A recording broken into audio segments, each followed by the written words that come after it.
the system is not set up to deal with young black male or female really in the society, because how are you letting your kids? I mean, some people consider me a genius. You are. I've spoken in colleges with professors. I spoke at Stanford University, UCLA, USC, and I spoke to some of the smartest kids in the country, and they were allowing me to teach these kids. So what would have happened if somebody would have took the time out and grabbed me before the drug dealers got a hold to me? Yeah. You might have been Elon Musk.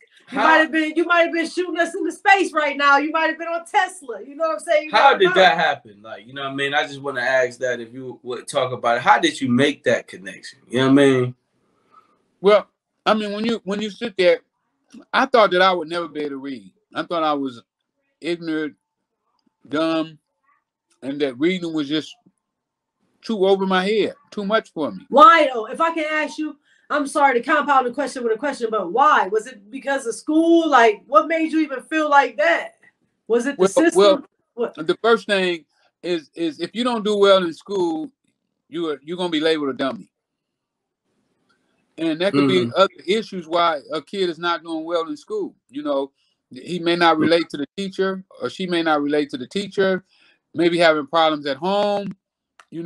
I've even known kids to not have glasses where they could see and have problems. And if somebody don't catch those problems and fix them, then you'll look up in 4th and 5th grade, this kid can't read, and it seems like the kid is not functionable in school, which we know too that if you're not reading at a certain grade level, they start building a prison cell for you.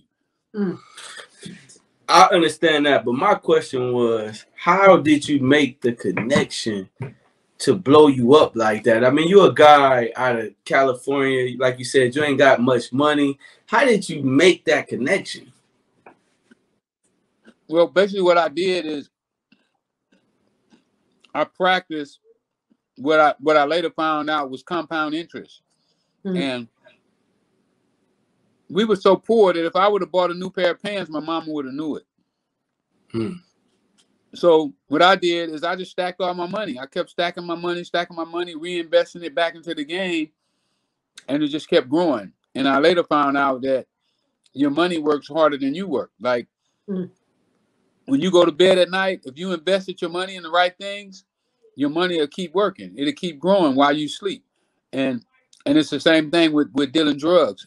We're really dealing with anything because, like I said earlier, I'm basically a banker, except I was banking in cocaine.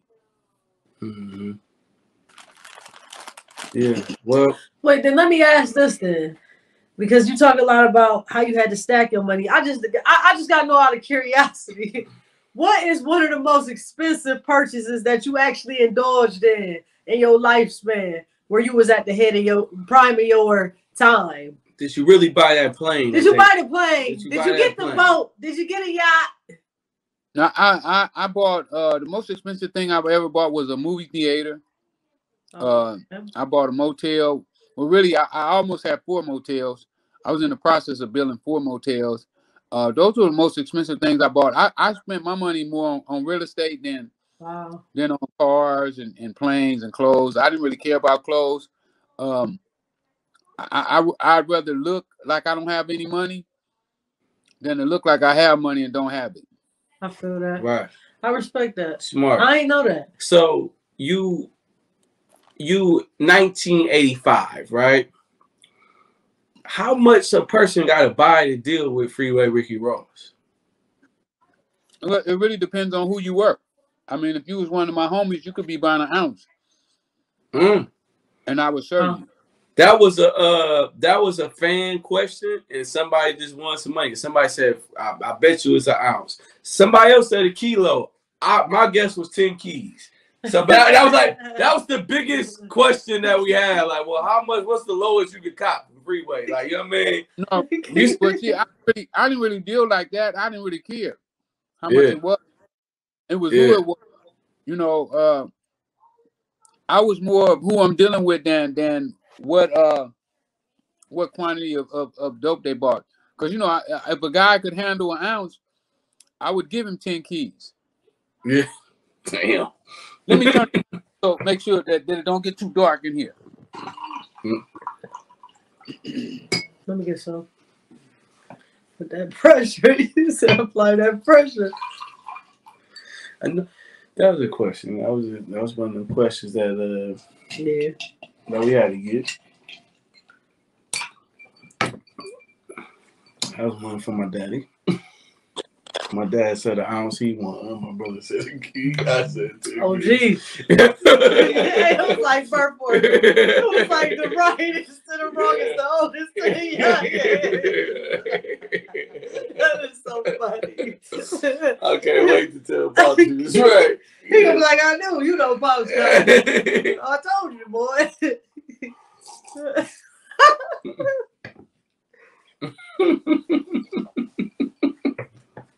Oh man, that was crazy. Man, you was wrong as hell. So what? I couldn't get my light to come on. I don't know what happened to my light. My kids might be we good. We good. We can still see. That was a crazy question, but that was the question we had. It crazy. It was just somebody funny. They want to know. People. Everybody want to know that. Yeah, tell them what they want. Everybody want to know that. Well, you know, I had a little system set up, right? Where I had a house that would sell grams. 1 gram of cocaine, and then I would have another house that would sell half ounces of cocaine, and I have another house that would sell ounces of cocaine, and a house that would sell quarter pounds. So you could graduate from house to house. If you started to do so well at one house, then they would take you to another one. Yeah. And so this system, you created this infrastructure? I did. That's amazing. That's crazy. Yeah. And wait, if I'm not mistaken, is this gang related? Were you affiliated in a gang at the time? This ain't gang related. I mean, you could say that I was affiliated to the that I grew up in South Central. I went to school with gang members. I spoke to them, but I didn't participate in the foolishness. You know, I didn't see myself fighting over no street, no color. I didn't get down like that. Back to the snowfall, man. Is your mom like Franklin's mom, or that's just something they made up? I mean, she's similar. You know, I can see some resemblance. How is everybody still in your life like this? I mean, well, you know, they feel that if you ex-offender, then you don't have any rights. And they have the rights to take whatever they want to from you. And you know, the courts kind of obliged to them. You know, when I sued the rapper who stole my name, when we went to court, the judge used to say the drug dealer and the rapper. And we came to the court. So and I didn't think that was an appropriate way to approach me because I hadn't sold drugs in a long time. But you know, that's what she chose to do in her courtroom. That's crazy, boy. That's crazy, man. So, what about the uncle? The uncle was like, you had an uncle like that? Nah. None of my older family members participated. My mom never participated in any drugs. Now she was raided. She has been handcuffed and made lay down on the ground, but she didn't participate at all. Now she did spend the money because I used to give her money. That's what women do, man. That's what the women do. What about the father? Was the father close to your father? Did that happen with the father telling on the plug? I never really knew my father.